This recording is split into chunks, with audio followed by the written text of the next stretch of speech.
नमस्कार दोस्तों, क्लास 9 के बेसिक बायोलॉजी में हम बात करने वाले हैं सेल ऑर्गेनेल्स का। सबसे पहले हम बात करेंगे आज न्यूक्लियस। ठीक है, सबसे इंपॉर्टेंट जो सेल ऑर्गेनेल होता है वो न्यूक्लियस होता है।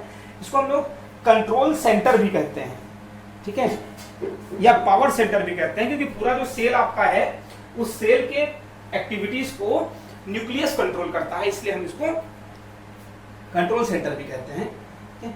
बेसिकली क्या होता है, ये एक छोटा सा रिजिड स्ट्रक्चर होता है जो एक न्यूक्लियस में बहुत कंपल्सरी होता है और जो मेम्ब्रेन से घिरा होता है। ठीक है, जिस मेम्ब्रेन से ये घिरा होता है उसको हम लोग न्यूक्लियर मेम्ब्रेन कहते हैं। और इसके बेसिक स्ट्रक्चर में कुछ चीजें और होती हैं। ठीक है, सबसे पहले बात करते हैं स्ट्रक्चर।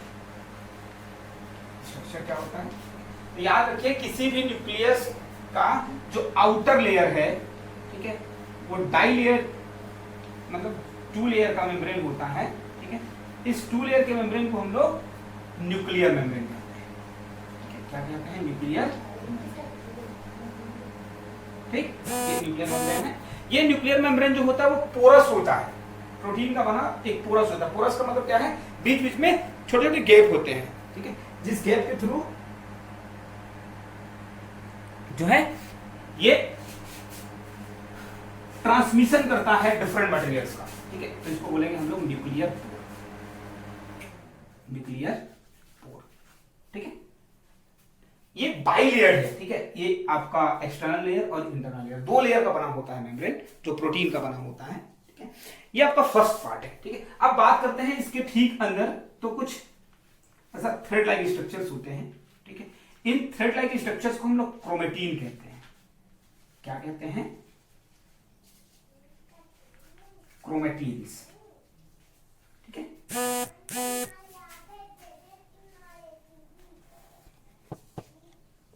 इन क्रोमेटीन्स के बाद जो है एक छोटा सा, बहुत ही छोटा सेंट्रलाइज स्ट्रक्चर होता है। ठीक है, इस सेंट्रलाइज स्ट्रक्चर को हम लोग न्यूक्लियस कहते हैं।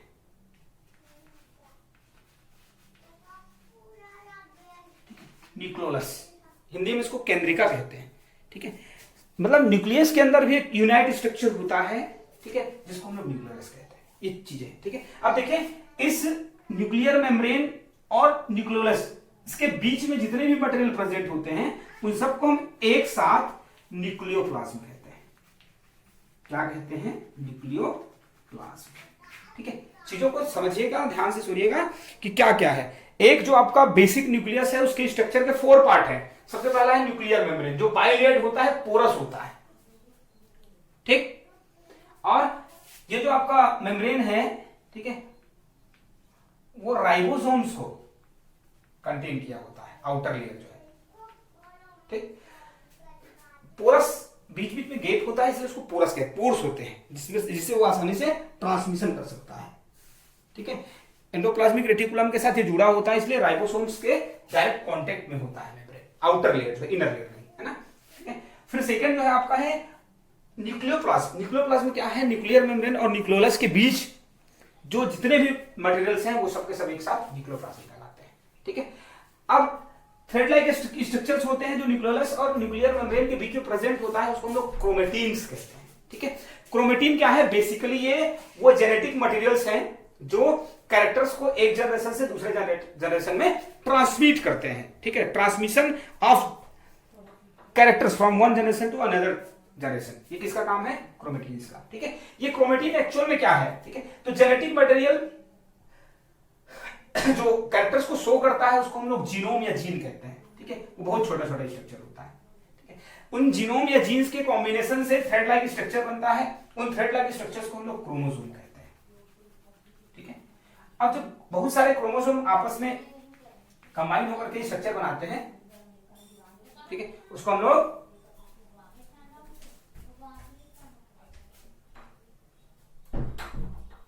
उस स्ट्रक्चर को हम लोग क्रोमेटीन कहते हैं। ठीक है, तो चीजों को समझिए आसानी से, इसमें ज्यादा कोई रॉकेट साइंस है नहीं। ठीक है, तो ये आपका स्ट्रक्चर हो गया। अब बात करते हैं फंक्शंस की। ठीक है, तो न्यूक्लियस के फंक्शंस में बेसिक चीजें आती हैं, तो सबसे पहला जो आता है, ठीक है, वो है कंट्रोल। ठीक है, फंक्शन में सबसे पहले क्या आता है, कंट्रोल। क्या कंट्रोल जी? ठीक है, तो न्यूक्लियस जो है पावर सेंटर है या कंट्रोल सेंटर है, वो पूरा जो आपका सेल बॉडी है उसको पूरा कंट्रोल करता है, उसके सारे एक्टिविटीज को ये उसके ऊपर नजर रखता है, इसलिए कंट्रोल पैनल है। ठीक है, सेकंड जो है वो है प्रोटीन सिंथेसिस। ठीक है, प्रोटीन सिंथेसिस, प्रोटीन का सिंथेसिस बेसिकली होता है राइबोसोम्स में। ठीक है, वो न्यूक्लियस के कंट्रोल में होता है, न्यूक्लियस जो है उसको कंट्रोल करता है इस प्रोसेस को, जिसको हम लोग बोलते हैं प्रोटीन सिंथेसिस। प्रोटीन का सिंथेसिस क्यों जरूरी है ये आप लास्ट क्लास में पढ़ चुके हैं। ठीक है, नेक्स्ट जो है इसका जो फंक्शन है वो है आपका डीएनए रेप्लिकेशन। ठीक है, DNA replication.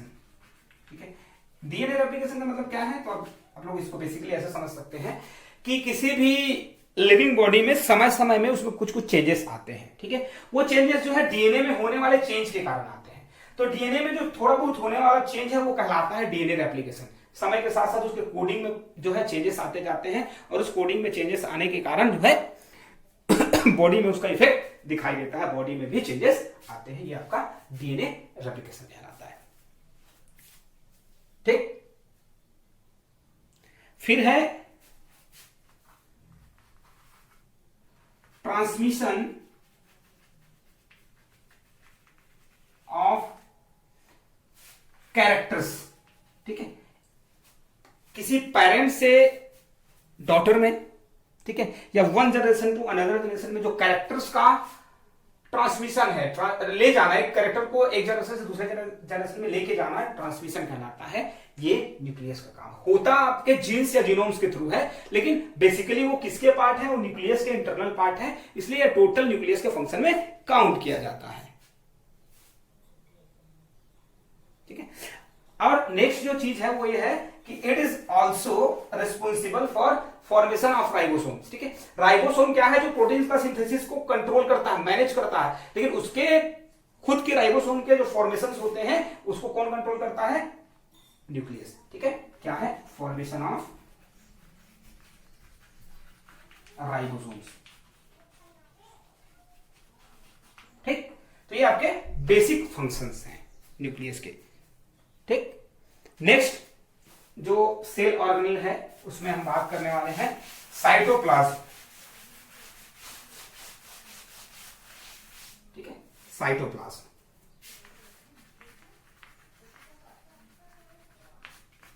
Cyto it mean cell. ठीक है, और प्लाज्म का मतलब होता है मटेरियल। ठीक है, सेल मटेरियल, सेल के अंदर जो प्रेजेंट मटेरियल है वो आपका साइटोप्लाज्म हो गया। ठीक है, सिंपल एक समझते हैं, ये आपका प्लाज्मा मेम्ब्रेन या सेल मेम्ब्रेन है। ठीक है, और ये आपका न्यूक्लियस है। ठीक है, तो प्लाज्मा मेम्ब्रेन और न्यूक्लियस के बीच जितने भी मटेरियल आते हैं, whether it is liquid, solid और गैस, जो भी हो, वो सब के सब एक साथ क्या कहलाता है, आपका साइटोप्लाज्म। ठीक है, बेसिकली क्या होता है, वो एक फ्लूइड के फॉर्म में होता है। ठीक है, इसी फ्लूइड के कारण उसको प्लाज्म कहा जाता है। तो साइटोप्लाज्म, न्यूक्लियस और सेल मेम्ब्रेन या प्लाज्मा मेम्ब्रेन के बीच जितने मटेरियल प्रेजेंट है वो सब एक साथ साइटोप्लाज्म कहलाते हैं। ठीक है, अब इस साइटोप्लाज्म में दो चीजें होती है बेसिकली। ठीक है, सबसे पहले आता है आपका ऑर्गेनेल्स। ठीक है, फिर आता है आपका फ्लूइड। ठीक है, ऑर्गेनेल और फ्लूइड दो चीजें जो है मिलकर के आपके साइटोप्लाज्म का फॉर्मेशन करती है। ठीक है, अब इस साइटोप्लाज्म का फंक्शन क्या है, ठीक है, या इसका इंपॉर्टेंस क्या है, ये देख लीजिए सबसे पहले। ठीक है, तो सबसे पहला ये है कि ये कैटाबोलिक एक्टिविटीज को कंप्लीट करता है। ठीक है, कैटाबोलिक एक्टिविटीज का मतलब क्या है, ऐसी एक्टिविटीज जिससे किसी सेल को एनर्जी मिलती है, जो जिस प्रोसेस से कोई सेल एनर्जी गेन करता है उसको हम लोग कैटाबोलिक एक्टिविटी कहते हैं। ठीक है, क्या कहते हैं हम लोग, कैटाबोलिक एक्टिविटी। ये कैटाबोलिक एक्टिविटी आपको अगर नॉर्मली समझ में नहीं आएगा तो आप थोड़ा सा डीपली जा करके देख लीजिएगा कि एक्चुअल में ये कैटाबोलिक एक्टिविटी क्या होता है। ठीक है, मैं बता रहा हूं एकदम सिंपल सा ये है कि इस लेवल पे आपको ये समझना है कि एक सेल के अंदर वो सारे एक्टिविटीज जो एनर्जी जनरेट करते हैं वो कैटाबोलिक एक्टिविटीज कहलाते हैं। ठीक है, second, it is also known as store room. Of cell, किसी भी सेल का स्टोर रूम। तो आपके घर का स्टोर रूम क्या करता है, जो एक्सेस मटेरियल है उसको होल्ड करने का काम करता है।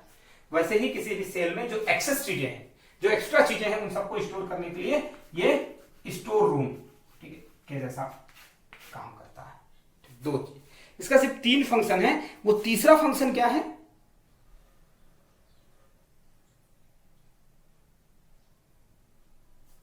ठीक है, वो तीसरा फंक्शन है इसका मूवमेंट, ठीक है,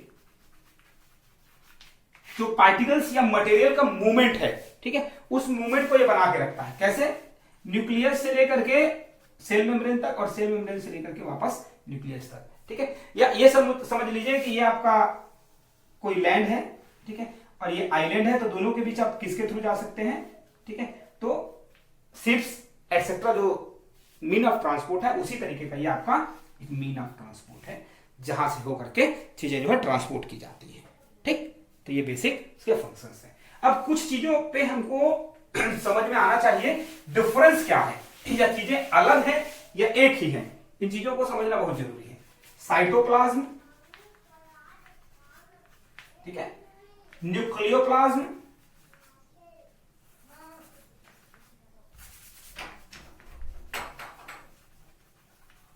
ठीक है, साइटोप्लाज्म, न्यूक्लियोप्लाज्म और प्रोटोप्लाज्म, ठीक है,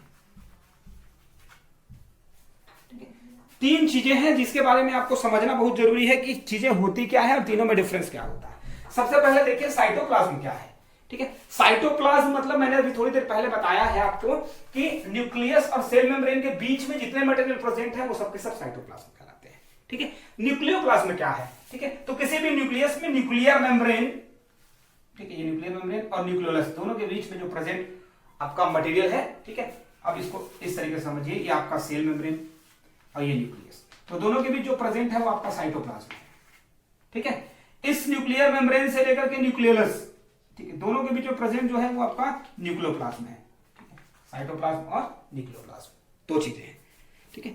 तीसरी जो चीज आई है एकदम नई सी, प्रोटोप्लाज्म। ये क्या है, तो कुछ सेल बॉडीज में न्यूक्लियर मेम्ब्रेन डेवलप नहीं होता है, ठीक है। डेवलप नहीं होने का मतलब क्या है, वो जो है दोनों लिक्विड्स को या दोनों फ्लूइड्स को या दोनों मटेरियल को अलग नहीं कर पाता, सेपरेट नहीं कर पाता है, तो दोनों आपस में मिक्स हो जाते हैं, ठीक है। तो जो मिक्स हो जाते हैं, तो दोनों के मिक्स होने से जो प्लाज्म बनता है, जो मटेरियल बनता है, उसको हम लोग बोलते हैं प्रोटोप्लाज्म। ये जो है